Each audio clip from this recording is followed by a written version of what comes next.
Bismillahirrahmanirrahim. Assalamualaikum warahmatullahi wabarakatuh.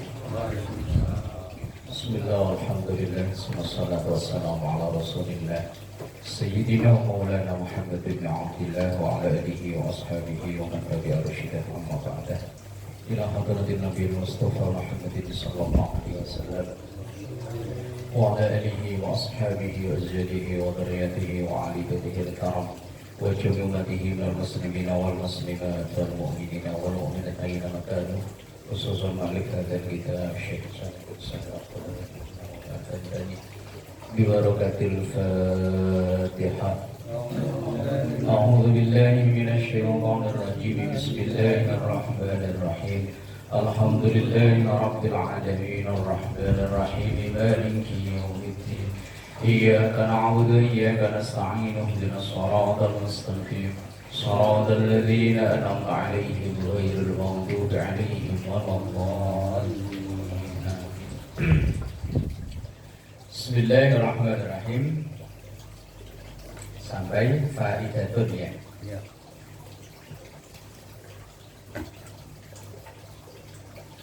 Faidatun, faidah sudah menjadi bahasa Indonesia. Al-fadlat atau al-fudulat minan Nabi sallallahu alaihi wasallam tahiratun. Fadlat atau fudulat itu segala yang keluar dari badan beliau. Yang keluar dari badan ya bisa keringat, bisa air kencing, bisa yang lainnya.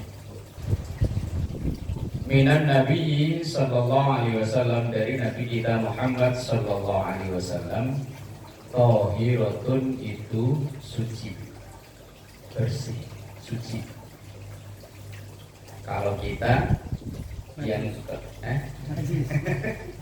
yang keluar dari badan kita, yang keluar dari pintu depan dan belakang najis kecuali mani. Tapi yang selain itu, kemarin kan sudah dibahas, keringat, ingus, apalagi kemarin banyaklah ya, itu suci. Tetapi kalau dari Rasulullah semuanya tanpa terkecuali suci. Kalau dari kita masih dipilah-pilah. Muntahan kalau sudah berproses di dalam lambung, ketika muntah najis. Tapi kalau hanya baru di dalam rongga mulut, belum najis atau tidak najis. Wakada, dan begitu juga dihukumi suci sairul ambiyai, semua para nabi. Tasyrifan, karena penghormatan atau kemuliaan. Limaqamihim, karena makomnya atau derajat mereka, beliau-beliau yaitu para nabi dan rasul. Semua yang keluar dari seluruh tubuhnya adalah suci. Wa ma'adzalika, dan beserta itu ya juzu boleh al istinja'u istinja' biha, dengan mohon maaf kotoran tinja atau BAB yang keluar dari para nabi. Idza wujidat, ketika dijumpai fiha, di dalam kotoran itu, syurutul hajari, seperti syaratnya batu, misalnya udah mengeras dan lain-lain. Alal mu'tamadi, menurut pendapat yang bisa dijadikan dasar atau patokan. Ini mulianya para nabi dan rasul. Bihilal fil bauli, kecuali kencing. Wala yajuzu, dan tidak boleh akluha, memakannya, mengkonsumsinya. Illa, kecuali, ada yang boleh. Idza kanat littabarruk, apabila itu untuk littabarruk. Tabarruk itu ngalap berkah. Nah, masalah ngalap berkah ini, kalau saudara-saudara kita yang di Salafi kan nggak mau. Mereka bahkan menganggap syirik, musyrik orang yang tabarruk atau ngalap berkah. Padahal kalau kita pelajari dari para sejarah para nabi pun pernah ada yang bertabaruk. Tabaruk itu ngalap berkah dengan benda-benda atau dengan tempat atau dengan apapun. Misalnya dalam kisah Nabi Yusuf, semenjak kepergian Nabi Yusuf, bapaknya Nabi Yakub itu kan nangis gak berhenti-berhenti. Padahal hilangnya Nabi Yusuf itu kan masih anak-anak ya. Ketika diajak sama saudara-saudaranya, kemudian dicemplungin ke sumur, kemudian baju yang dipakai oleh Yusuf lumuri darah. Kemudian begitu pulang bilang ke bapaknya Nabi Yakub, "Pak, adik kita Yusuf dimakan serigala. Ini buktinya bajunya sobek semua penuh dengan darah." Nah semenjak itu Nabi Yakub bapaknya Yusuf kan nangis setiap pagi sore siang malam nangis, karena Nabi Yakub udah tahu bahwa ini anak yang satu ini calon orang besar, calon nabi. Kan udah dikasih tahu kan dalam mimpinya bahwa ada 11 bintang yang sujud kepadanya. Nah mimpi itu jangan sampai diketahui oleh saudaramu, tapi ya tetap aja bocor. Akhirnya ya direkayasa, akhirnya Yusuf diceburin ke sumur. Lah semenjak itu kan Nabi Yakub nangis terus sampai sekian puluh tahun. Nabi Yusuf akhirnya jadi menteri. Kemudian saudara-saudaranya itu lagi paceklik minta subsidi, minta bantuan makanan. Setelah tahu bahwa yang jadi menteri itu saudaranya, yaitu Yusuf itu tadi, kemudian Yusuf kan diceritain bahwa bapak kita, ya bilangnya bapak kita Yakub buta karena seringnya nangis. Nah kemudian oleh Nabiullah Yusuf, itu ada dalam surah Yusuf ayat 93, kata Nabi Yusuf kepada saudara-saudaranya kan begini, idhabu biqamisi hadza fa'alqumu ala wajhi abi ya'ti basirah wa'tuni bi ahlikum ajma'in. Idhabu, kata Nabi Yusuf, pergilah kalian itu saudara-saudaranya yang 11 orang per 12, biqamisi dengan membawa komis itu kalau bahasa kita gamis, pakaian. Ini pakaianku bawa, fa'alqumu ala wajhi abi, kemudian usapkan ke wajah bapakku. Ya'ti basiro, maka akan kembali normal penglihatannya. Yaitu tabaruknya, ngalap berkahnya dengan baju yang dipakai oleh Nabi Yusuf untuk mengobati sakit buta yang dialami oleh bapaknya, yaitu Nabi Yakub itu tadi. Nah ini sejarah tentang bukan awalnya ya, dari para nabi yang bertabaruk. Tabaruk itu ngalap berkah. Kalau di budaya santri, kalau di kampung saya dulu ada seorang ulama besar namanya Mbak Kiai Abdullah Salam Kacil. Kampungnya namanya Kacil, manggilnya Mbak Abdullah Salam Kacil. Beliau itu kalau hadir di acara-acara tertentu, beliau itu dulu demennya minum teh botol yang botolnya beling gitu. Nah, beliau kan karena udah sepuh, minumnya kan nggak banyak kan hanya seteguk 2 teguk. Kemudian sisanya oleh tuan rumah itu diambil kemudian dituangkan ke drim yang untuk nyuguhin tamu. Kalau di kampung dulu kan kalau hajatan kan airnya nggak begini, pakai air teh, rebusnya kan di kayak drum gitu ya, gede. Iya banyak kan drum gede. Ya kemudian dicampurkan ke situ. Orang bilangnya ngalap berkah atau tabaruk gitu. Dengan sisa air minum orang alim, orang soleh, orang baik. Lah apakah boleh seperti itu? Boleh. Ada keterangan dalam Sahih Ibnu Hibban. Ini saya bacakan biar kita yang bertabaruk itu tidak takut dikatain syirik. Zakara ibahatu tabarruk bi wudu'i salihin min ahli ilmi idza kanu muttabi'ina li sunanil Mustafa. Keterangannya bahwa bolehnya tabarruk itu ngalap berkah itu tadi. Bi wudu'i salihin, wudu itu tempat wudu. Berarti kalau dalam dulu ya tempayan ya. Kalau orang kampung saya dulu padasan. Kalau orang Betawi apa? Padasan ya. Lah bolehnya tabaruk dengan tempat wudunya orang-orang soleh. Siapa itu orang-orang soleh? Min ahli ilmi, dari ahli ilmu, ya para ulama tentu. Makanya sampai sekarang orang yang pada ziarah ke makam Wali Songo itu yang nyisakan tempatnya, bukan airnya kan, tempat gentongnya itu. Ini kan namanya tabaruk dengan tempat wudhu yang dulu dipakai oleh orang-orang soleh. Itu boleh. Cuman kadang ya sampai ada yang berlebihan, ini yang repot. Yang berlebihan. Konon katanya bahwa alam, saya juga belum tahu pasti, hanya dengar-dengar dari orang-orang. Sampai ada yang berlebihan menganggapnya seperti laksana air Zam-Zam, itu tetap tidak bisa. Air Zam-Zam itu udah langsung nasnya Quran. Lah kalau ini kan hanya mengambil kias, menyamakan atau kebolehan bahwa boleh tabaruk dengan tabaruk itu ngalap berkah.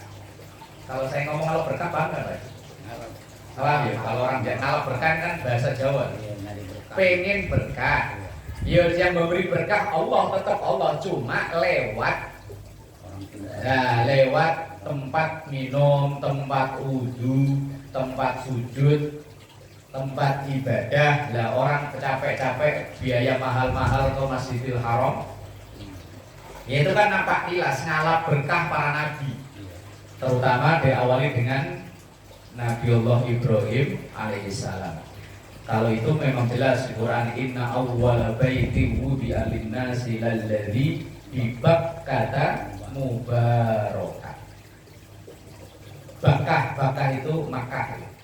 Yang Makkah itu mubarakan, yang jelas diberkahi oleh Allah. Ini menunjukkan bahwa ada tempat yang memang diberkahi oleh Allah, ada benda yang diberkahi oleh Allah seperti bajunya Nabi Yusuf itu tadi, dan ada tempat-tempat tentu yang diberkahi oleh Allah. Bahkan kalau kita baca sejarah, misalnya ketika akan perang Khandaq atau perang Ahzab. Nah, ya, perang Khandaq itu perang parit itu. Dan saat itu kan jumlah umat Islam itu tidak nyampe 1/10 dari jumlah lawan. Nah, saat itu yang menjadi arsitek peperangan, kalau arsitek peperangan apa namanya? Skenario. Ya, pokoknya skenario yang mengatur siasat perang dari kaum muslimin kan namanya Salman Al-Farisi, orang Persia, bukan orang Arab. Lah dia bilang, ya Rasul, kalau kita adu head to head, kita nggak bakalan menang secara hitung-hitungan. Wong jumlah mereka 10 lipat dari kita. Mereka pasukan-pasukan terlatih, persenjataan lengkap. Kita nggak mungkin menang. Lah terus kemudian dia usul bikin Khandaq itu parit. Ya parit kayak PKT gitu kali ya. Ngelilingi kota Madinah. Yang ukurannya sekira kuda terbaik nggak bisa loncat. Berarti kan seukuran BKT. Lah iya, lah kalau sekarang ada beko, lo dulu kan pakai pacul. Lah iya, berapa lama ini? Lah kemudian di saat lagi kerja bakti itu ada seorang sahabat yang mau traktir makan, nyumbang makan siang lah. Nah dia itu bilang ke Rasulullah begini, ya Rasul, saya punya kambing, cuman nggak gede, kecil, paling ya cukup buat makan 20 sampai 30 orang lah, cukup. Tapi yo nanti yang dibilangi yang orang-orang tertentu saja ya Rasul. Lah Rasulullah malah pas jam makan siang semuanya dibilangin. Ratusan orang, ayo makan, kita ditraktir. Misalnya di rumah Pak Raga. Lah Pak Raga kan deg-degan. Porsinya cuma 20, ini malah ratusan orang diajak semua. Ini Kanjeng Nabi gimana? Dia udah deg-degan aja. Ya iya malu ini. Lah kemudian misalnya tadi sahabat langsung nyamperin, ya Rasul, yang saya undang ini kan paling 20, sekitar 30, saya masak kambing nggak gede, kecil. Kata Rasul, ya wes mana itunya, apa centongnya, dandangnya. Lah centongnya ini yang ngambilin Rasul. Pokoknya ngantri ya sambil bawa piring apa-apa, yang ngambilin Rasul. Sampai semuanya udah makan, nggak bisa habis. Dan ini kan namanya tabaruk, ngalap berkah Rasulullah yang nyiduk ya Bu. Sampai untuk keluarganya kebagian, sampai semua orang yang ikut kerja bakti kebahagiaan. Nah ini namanya tabarruk, ngalap berkah dari tangan Rasulullah Shallallahu Alaihi Wasallam. Ada lagi kisah yang di Barzanji, cuman kita Barzanjinya nggak pernah baca sampai situ ya.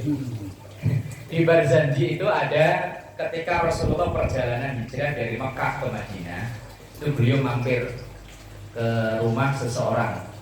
Yang mampir itu niatnya Rasulullah awalnya, wong itu kayak warung gitu ya, pengen beli makanan lah.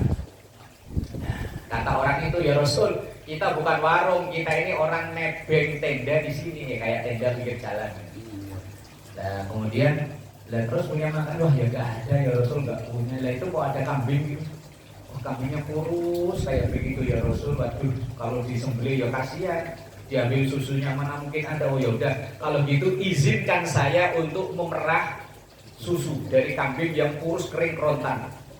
Ambilkan baskom atau apa yang kamu punya. Nah, kemudian Rasulullah kan ditemani oleh Rasulullah sendiri, Abu Bakar, kemudian namanya Abdullah bin Uraiqid. Abdullah bin Uraiqid itu bukan orang Islam, tapi yang jadi penunjuk jalan perjalanan Rasulullah dari Mekah ke Madinah. Karena kan kalau lewat jalan besar otomatis dicegat pasukan Quraisy, akhirnya lewat, kalau bahasa kita buat jalan tikus. Lah penunjuknya yang tahu namanya Abdullah bin Uraiqid. Karena beliau ini apa itu? Tukang keluyuran itu. Get kalau sekarang, cuman dia itu tukang keluyuran. Pengembara. Terkenal pokoknya. Orang keluyuran itu kadang manfaatnya ya gede juga kalau buat menunjuk jalan. Kalau nggak ada orang yang hobi keluyuran kan malah repot. Rasulullah bisa ketangkep. Nah, ketika itu Rasulullah kata yang perempuan yang punya, ya Rasul, mana mungkin ada susunya kambingnya kurus kayak gitu tadi. Ya udah sini lah. Yang penting izinin saya untuk, kemudian Rasulullah entah dia diapain, namanya Nabi, dilus-lus, kemudian diperah. Dan diminum Rasulullah, Abu Bakar, Abdullah bin Uraiqid, kemudian ibu dari sekeluarganya, sama tetangga kanan kiri semuanya kebahagiaan. Itu namanya tabarruk. Tabarruk itu ngalap berkah, sesuatu kejadian yang walau alam kalau diakal-akal ya kayaknya ya gak mungkin. Tapi Allah kadang memberikan sesuatu itu kepada orang-orang yang dikehendaki oleh Allah. Lah kejadian-kejadian luar biasa itu kalau dalam kajian Islam kan ada namanya mukjizat, ada namanya karomah, ada namanya irhas, ada namanya maunah, ada namanya istidraj. Beda-beda ini kejadian yang istimewa, tergantung siapa yang alami.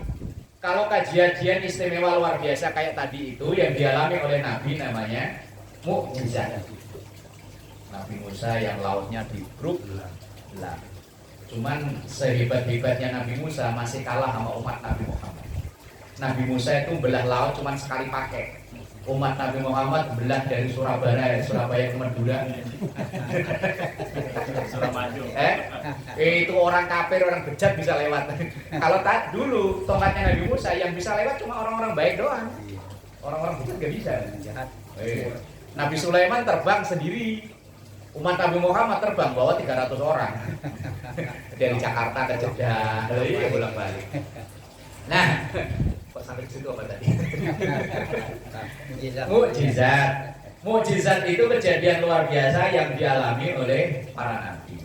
Ada namanya irhas. Irhas itu kejadian yang luar biasa yang dialami kepada calon nabi sebelum jadi nabi.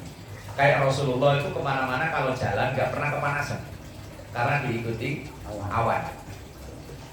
Kalau kita pakai payung. Itu yang naungin payung. Yang niru-niru irhas ini. Kayak Nabi Yusuf tadi itu yang direkadaya mau dibunuh tapi nggak bisa-bisa. Nabi Ismail yang dilahirkan di tengah-tengah gurun pasir yang nggak ada apa-apa, dengan kalau bayi itu mancal-mancal loh. Kayak bayi kan kakinya begitu kan ya, kayak nendang, tapi begitu diangkat, dipindahin, dibawanya basah-basah, dikorek-korek jadi air zam-zam sampai sekarang. Itu namanya irhas. Ada namanya karomah. Karomah kejadian luar biasa yang diberikan kepada para wali, orang-orang yang dekat dengan Allah. Ini kadang diartikan berlebih-lebihan. Orang bisa terbang. sekarang juga saya juga bisa kalau naik pesawat ya. Bisa ngomong jarak jauh, saya bisa pakai HP. Karomah. Ngomong ada suaranya. Iya kan? Ada lagi namanya maunah. Maunah itu yang diberikan kepada orang-orang biasa kayak kita. Ada kejadian yang kita sendiri kadang nggak masuk akal. Loh kok bisa ya saya ya? Begitu selesai kita baru nyadar, kok bisa ya saya? Padahal seakal-akal kayaknya nggak bisa itu. Tapi kok nyatanya bisa, lah itu namanya maunah. Kalau diulang lagi nggak bisa udah. Diulang lagi nggak bisa, oh itu namanya maunah itu diberikan oleh Allah pada saat kepepet. Iya benar. Orang-orang baik saat kepepet tiba-tiba kok bisa ya? Bisa lompatkan barang lompat 5 meter kok bisa Kok lompat. bisa? Coba ulangi nyempur. Nyempur. Maunah. Lah yang nggak bagus itu istidroj. Istidroj itu kejadian luar biasa yang diberikan pada orang-orang yang kurang ajarnya kebangetan. Yes, dukun, malampir, Firaun. Firaun itu kurang ajarnya kan kebangetan, tapi yo karirnya bagus ya, kekayaannya bagus. Itu namanya istidroj. Maka kalau ada orang akhlaknya nggak bagus, ibadahnya nggak bagus, tapi kok rezekinya lancar, badannya sehat, anaknya pinter-pinter, nggak pernah penyakitan, karirnya bagus, itu bisa jadi namanya istidroj. Istidroj itu kejadian luar biasa yang diberikan kepada orang-orang yang bejat. Kurang ajarnya pol-polan lah. Artinya diambulin ya Musa dia. Allah diambulin. Tuh udah gua kasih ambil. Kalau ibarat layangan mah di dulur terus kayak Firaun, Namrud. Itu terus yang orang kaya fenomenal Korun. Matinya tenggelam di Mesir, tapi orang sini asal gali apa-apa nemu emas, bilangnya harta karun. Saking fenomenalnya si Korun kan. Kalau Korun nama aslinya orang sini kan nyebutnya Karun. Kodir disebut Kadir gitu. Dia kan bahasa orang sini. Yang bawa dari Mesir ke sini loh siapa? Itu saking fenomenalnya orang kaya yang namanya saking kayanya itu namanya tabarruk. Lah orang berziarah ke makam wali, ambil airnya, kemudian berdoa di situ. Doanya tetap mohon pada Allah, tapi berdoa dengan wasilah atau tabarruk orang-orang soleh yang dimakamkan di situ. Nah, yang dikritik habis-habisan oleh saudara-saudara kita yang salafi itu karena memang ada yang berlebihan. Konon katanya wallahu alam, saya belum pernah. Mungkin para kaya orang konon yang pada ziarah di Mbak Rio itu kan konon katanya berlebihan. Sampai kalau pulang dari situ aja nggak berani balik badan. Jam-jam 3 itu. Konon saya juga belum tahu pasti kok. Mundur, jalannya mundur. Cuman saya sendiri, saya pribadi, saya pernah ada temen ngajak anak santrinya dari Demak ziarah keliling, ziarah pokoknya Jakarta dan sekitarnya para wali yang Cirebon macam-macam. Nah, karena dia taunya saya tinggal di Priok, dia kan minta tolong nganter saya ke sono. Nah itu saya udah nyampe depan pintu gerbang juga jadi masuk. Kesimbah itu. Nah iya ke situ. Saya ditanya emang kenapa? Ya nggak tahu. Tapi kalau kayak di luar Batang, di Kuitang, itu biar nggak ada apa-apa, dia tiba-tiba pengen datang ke sono. Tapi Mbak Priyo udah di depannya. Misalnya udah saya di gerbang PMI gitu, udah jadi masuk saya. Malah puter balik, malah jajan kopi sama kopi. Nongkrong aja nungguin temen yang di dalam kelar doa macam-macam baru pulang. Kalau ditanya alasannya apa? Nggak tahu. Kalau orang bilang kagak pengen aja kan, kagak pengen. Iya, nggak tahu, pokoknya udah depan daripada lo. Motor itu udah depan gerbang, puter balik. Tapi wallahu alam kalau ditanya alasannya nggak tahu. Ya orang kalau nggak serk kan ya. Iya. Kadang nggak perlu alasan aja. Enggak serk. Itu namanya tabarruk. Lah kadang yang memang dikritik itu yang berlebihan tadi itu. Sampai menganggap bahwa kalau doa di sini pasti diijabah. Loh yang ijabah itu Allah, urusan Allah. Mau di mana ya terserah Allah. Kalau enggak ke sini, nah ini loh ya kadang yang berlebihan di situ. Dan saya pernah lihat itu yang di Cirebon itu juga ada yang berlebihan, saya pernah tadi. Tempat kemarin itu. Nah, itu ada serombongan ibu-ibu yang lemparin uang di dinding yang kayu itu. Kan bawahnya dinyalain kayak lilin lampu apa? Lampu. Nah kalau bawahnya nyalin kan otomatis ini kan langes, kalau orang Jawa langes ya. Langes apa sih? Asap loh, bekas asap, itu kan hitam kan nempel. Lah itu diusap-usap begini, diusapin ke wajah. Saya perhatiin aja itu ibu-ibu pada ngapain. Begitu dia selesai, ada yang iseng saya tanya, Bu. Tadi saya lihat kok ibu melemparin uang koin, terus ngusap-ngusap wajah. Kan wajah ibu yang dandan cakep-cakep jadi cemong. Ini yo, Kepo. untung belum ada bahasa kepo. Kalau udah ada bahasa kepo mungkin saya digituin ya. Ya saya duduk yang di balai-balai itu loh, nungguin karena saya penasaran, saya tanya. Dia bilang apa? Jawaban ibu tadi. Dia bilang begini, Mas, ini kita kan apa itu kayak paguyuban pedagang itu. Paguyuban pedagang. Nah terus setiap sebulan 2 bulan pasti ziarah ke sini. Nah terus saya bilang khasiatnya apa, Bu? Kalau habis pulang dari sini tuh toko warung belum saya buka, yang mau beli udah ngantri. Weh. Lah terus kalau udah sebulan 2 bulan itu udah siang, dia kan katanya dagangannya kayak sebangsa apa kayak bumbu-bumbu atau apa itu loh. Ya pokoknya begitulah kayak apalah beras atau macam-macam gitu loh, campur-campur di pasar gitu. Dan dia bilang katanya sampai jam 10 jam 11 itu udah saya panggilin orang-orang, nggak ada yang mau ke warung. Nah itulah setannya main di situ. Setan akan terus ngompori orang itu untuk melakukan penyelewengan. Kalau makamnya ya makam orang soleh, cuman kitanya kadang yang menyalahgunakan. Nah ya di mana aja ya bisa jadi, di makam siapa saja bisa jadi. Makanya orang-orang salafi itu kan sangat tepat dalam masalah ini, jangan sampai tergelincir minta bukannya pada Allah tapi pada Mbah Wali. Lah Mbah Wali, lah di situ setan main kalau begitu. Udah ayo terusin. Makin di tadi itu. Nah, itu namanya tabarruk. Tabarruk itu biasanya ngalap berkah kalau orang Jawa gitu kan. Wa yajuzu dan boleh watuha menginjaknya birrijli dengan kaki. Kalau itu kotoran itu tadi. Wala farqa baina ayyakuna zamanan nubuwah wala farqa dan tidak ada beda baina ayyakuna zamanan nubuwah antara masih zaman kenabian artinya zaman Rasulullah masih ada au ba'dahu atau setelah masa kenabian. Waqad waqa'a dan telah ada liwa idzin satu nasihat atau satu fatwa, satu mau'idhah. Zakara menyebutkan sifatin Nabi sallallahu alaihi wasallam, sifat-sifatnya Nabi Muhammad sallallahu alaihi wasallam. Famin jumlati ma qalahu liman ya'idhum, dan dari kejadian ini ada orang yang memberikan mau'idhah.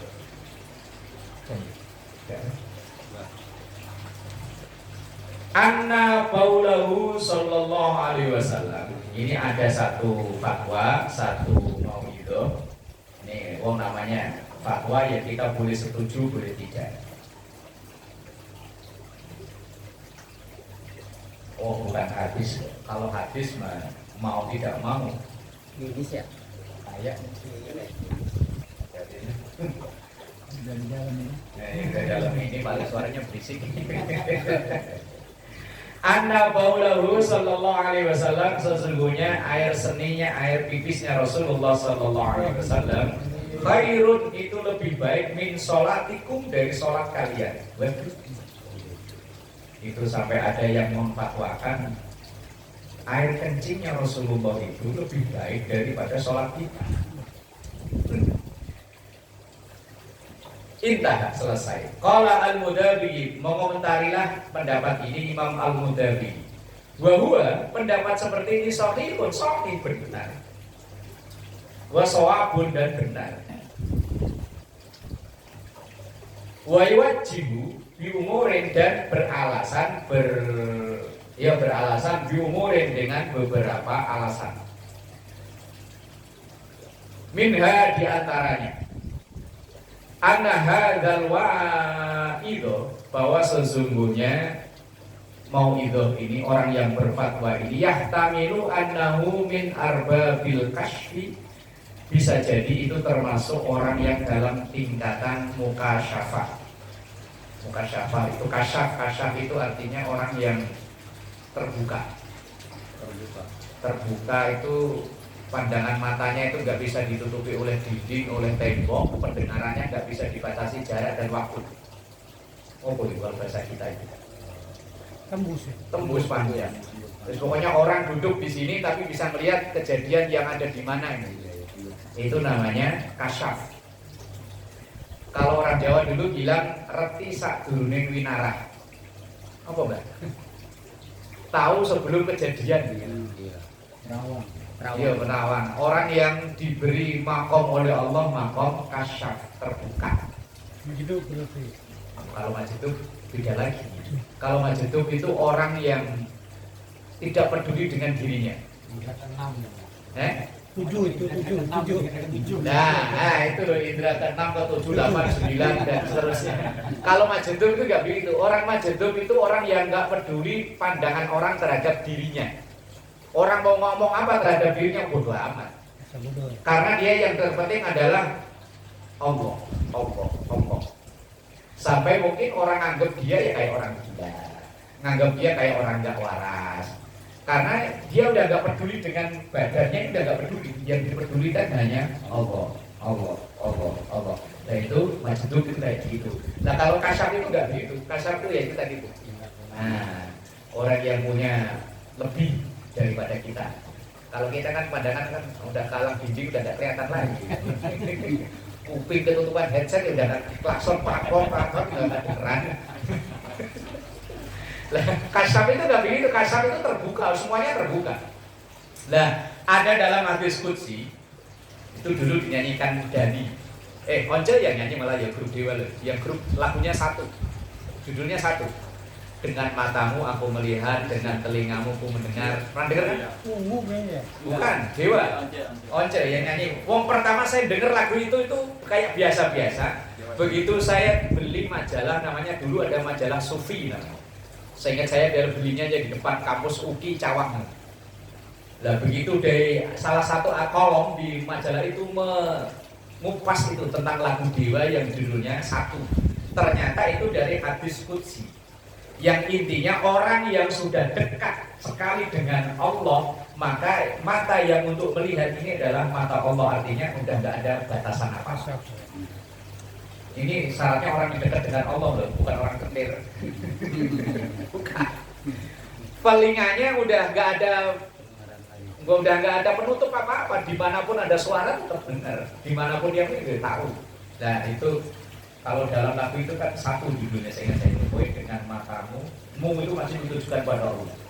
Aku melihat dengan tanganmu, dengan telingamu aku mendengar dan seterusnya. Cuma nggak hafal saya lagi. Cuman pernah baca. Ternyata itu saya ada disari dari hadis qudsi. Lah itu orang kasyaf itu kayak begitu. Orang-orang yang pokoknya dekat banget dengan Allah sehingga apapun yang terjadi dimanapun dia tahu, dikasih tahu oleh Allah.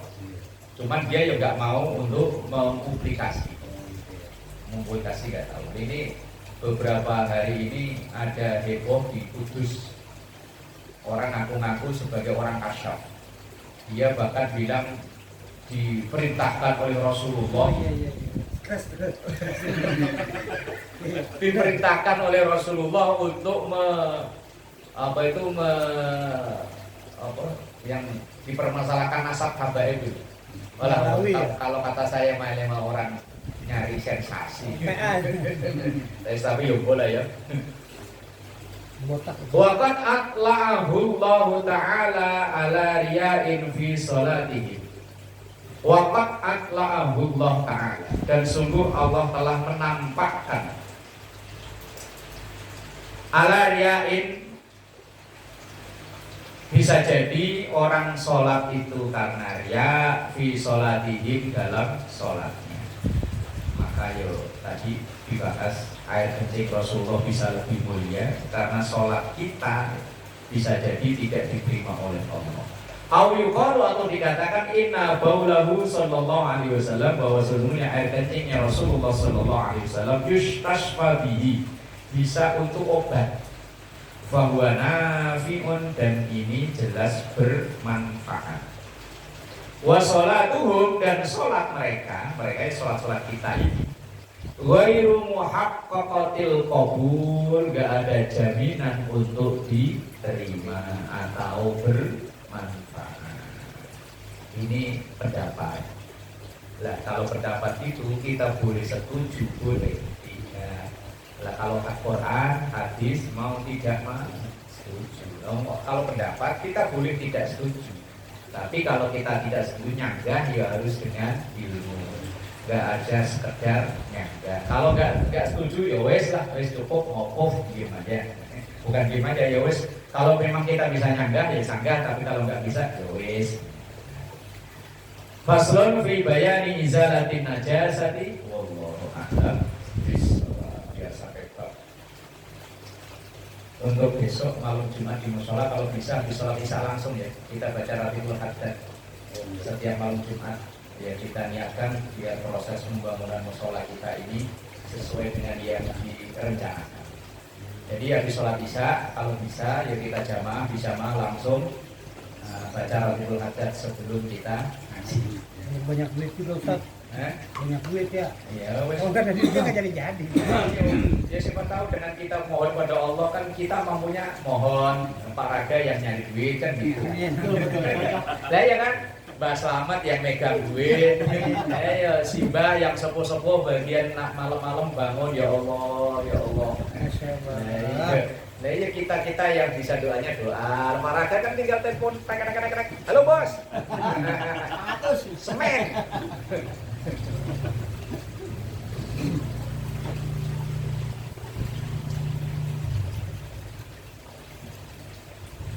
Bismillahirrahmanirrahim.